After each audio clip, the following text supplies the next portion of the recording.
Hello, my name is Anne, and on behalf of Great Heights Training I'd like to welcome you to this Assessor Refresher course. The final session takes us to the area of review, assessment decisions and feedback. So we will follow through the process. We will look at each of these elements in turn and consider the best approach. The end task is the feedback, but before you give feedback you need to do 3 things. Review the evidence, cross-reference and make an assessment decision. When an individual gives you work-based evidence, it's then time to review this, and we need to do it in line with the assessment plan agreed. So when the previous meeting you made an agreement with regards to the particular task, how that was going to be carried out and what approach the individual was going to take. So you're going to be reviewing, did the individual do the particular task? Was it within the time agreed? And was it completed? To carry this through, we also need to make sure that you refer to the assessment criteria in the standards. This will allow you to look at how best the evidence is meeting the criteria. And it's really important to look at it in a holistic way to ensure that you are covering as much criteria as possible. So when you cross-reference any pieces of evidence, you need to first ask yourself what you're looking for, making sure that you are focused on the particular task, that again you refer to the assessment criteria and the standards, and again you look at the evidence in a holistic way. It's possible to cover a huge amount of criteria from a given piece of evidence, and it's ensuring that you make the best use of that evidence that the individual has provided. When considering cross-referencing, the role of the learner is often questioned with regards to, should it be the responsibility of the learner to cross-reference and present that to the assessor, or is it the role of the assessor? I think it's important for the learner to engage, and where possible for them to cross-reference so they get a greater understanding of what they're aiming to achieve. But the reality of it is that individuals don't always understand the cross-referencing system, they miss out elements, and ultimately as an assessor you will need to go through that process and cross-reference yourself. Once you're familiar with the unit and the criteria, the cross-referencing task becomes a much easier and simpler approach. For those of you familiar with particular units and criteria within topics, I'm sure you'll agree that cross-referencing is something that becomes simpler the more familiar we are with the criteria. For anyone who's not familiar with a holistic approach or needs a refresher, the holistic approach to assessment provides the opportunity to collect evidence across a range of units through evidence-rich activities, which generally means that when a piece of evidence is produced that is comprehensive, that allows you to meet a wide range of criteria, and it not fulfilling just one unit, but could be 2 or 3 areas of criteria under a number of different units. Particularly in a workplace setting, by focusing on the work-based activities, it actually facilitates the capturing of naturally occurring evidence. This in turn can be cross-referenced to a range of criteria rather than single units or criteria within that particular unit. So to achieve this, it's particularly important to get to know the learner and the workplace setting, to be able to support the individual to produce evidence that does in fact meet the wider needs of the course. To make an assessment decision, it's essential that you follow the standards from the awarding body. Familiarise yourself with any particular course, particularly if it's a new one to you, that allow you to make sure that the standards are maintained. Then you need to make a decision after you've cross-referenced the evidence with the criteria. So ensure you take time to do that, to make sure that all criteria that have been addressed are in fact cross-referenced. And then your decision needs to be objective, reliable, fair. and valid. This will be based on the outcome of the evidence that was being produced. Did it meet the assessment plan? Was it created and delivered on time? Did the evidence meet criteria? In which criteria? Therefore, how much of the unit was actually covered? Any particular material that you received, making sure that it is valid, and that the individual has signed it, dated it, and made sure that it's authenticated. And then obviously you need to record the assessment decision, and you communicate this to the learner. And this is normally done at the next meeting, where there's an opportunity to discuss the outcome, to talk through, and ultimately to give the individual the opportunity to develop their piece of work or their evidence if necessary. When giving feedback, it's always important that it is constructive and encouraging, and this isn't to say that you shouldn't actually highlight areas that have been missed or in areas that could be improved, but it's important that it is constructive, that allows the individual to develop their responses, to be able to develop that piece of work. Ultimately, your role is to support the individual to be able to collect evidence to demonstrate their competence in their workplace. So it's important that you do encourage them, to motivate them to be able to develop their role as they're working. So the next point is looking at the idea that feedback needs to be sandwiched. Some of you may be familiar with this, but I will just find an image to actually expand on this. So here we have the feedback sandwich, obviously identified in terms of its layers in the way that you approach and give evidence and information back to the individual. So we start off with praise of performance.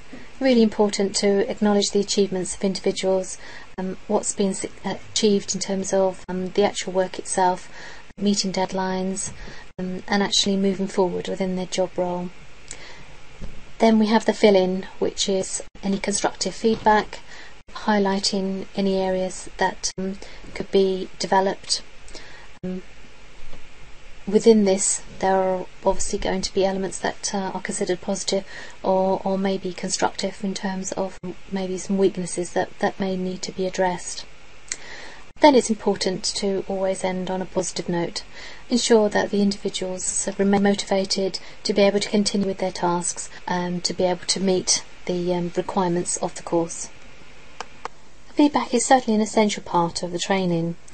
It not only helps the learner to maximise their potential at the different stages as they work their way through the course, but it also raises their awareness of any areas of strength, areas for improvement, and ultimately any actions that they need to take to improve performance as they work through. It's important that feedback doesn't leave room for doubt, that the individuals aren't left thinking that maybe they're achieving when they're not yet.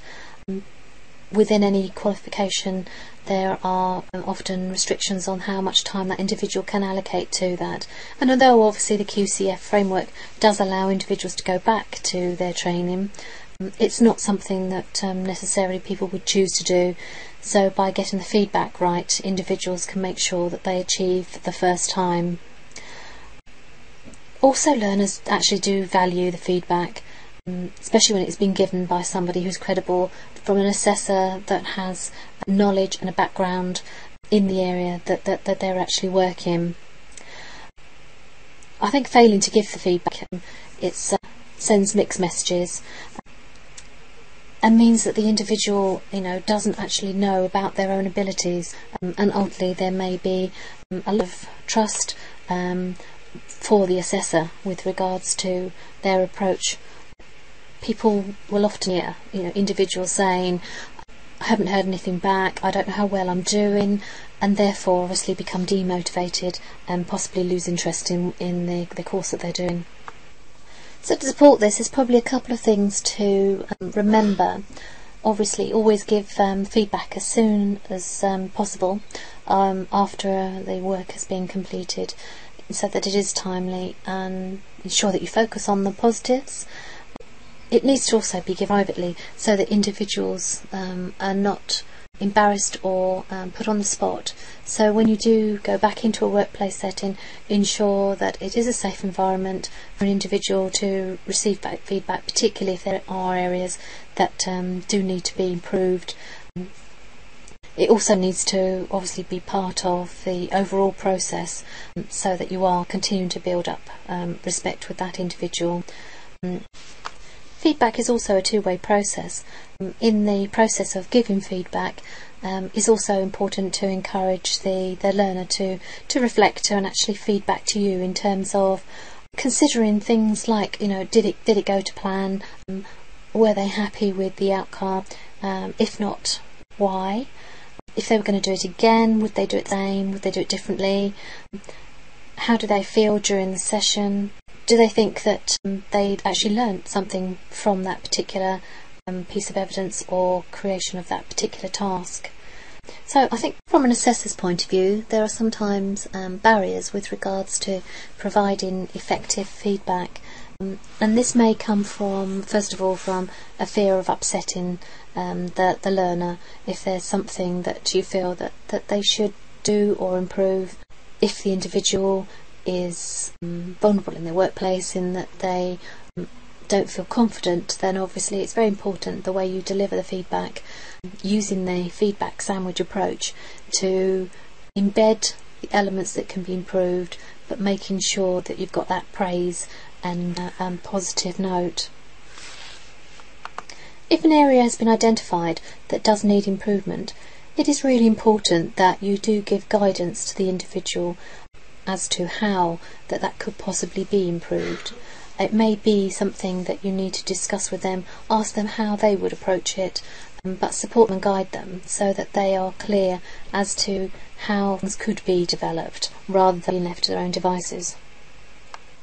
Another point to consider is if an individual learner is just starting within the process and not familiar with QCF and the structure, it's advisable to actually let the individual know about the fact that feedback will happen, how it will happen, making sure that it's an appropriate environment, clarifying any ground rules that need to be there with regards to the structure and the process.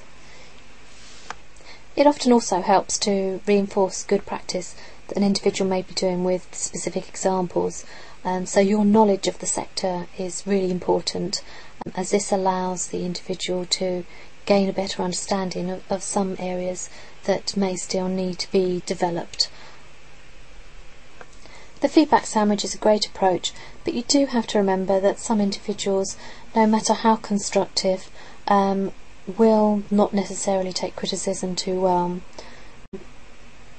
The individual learner may actually discount their own ability in terms of taking responsibility for their learning. So when giving the feedback, it's about giving effective feedback to the learner and making sure that you prepare the learner so that they do know what they're actually doing with regards to the feedback process, and that they are entitled to engage, to ask questions. It may also be necessary for you to support the individual on how to receive constructive feedback, to encourage them to listen to you, to ask them to ensure that they understand, and to ask for you to clarify any points that they don't understand clearly. Pause and think before responding, and to accept it positively. Ask for any suggestions of ways in which things can be modified or changed. And obviously to appreciate that feedback, because that's actually going to allow them to develop and produce better evidence and achieve their qualifications. So sometimes individuals might need support to understand the feedback process and the benefits that they can get out of it. The final point on the feedback is that it needs to be recorded for audit trail. So the organisation that you're working with, training centre, will have pieces of paper with regards to being able to record your feedback in a set format. It may be that there's particular online techniques that are being used, which could be verbal, it could be written, but ensuring that it is stored and accessible for auditing purposes. To conclude this session, looking at the Learning and Skills Council's approach to giving feedback, and they stated that learners who are given feedback on their learning are more likely to do the following things: to make decisions and solve problems for themselves, to learn from their mistakes, see learning as positive rather than something they are involved in, rather than something that's done to them, think about their own needs and development, consult others or work as part of a team when learning. So take your time, think about the whole process with regards to providing feedback so that all parties can actually make the most of it. Thank you very much for your time, and I hope you've enjoyed these training sessions on refreshing your assessing training.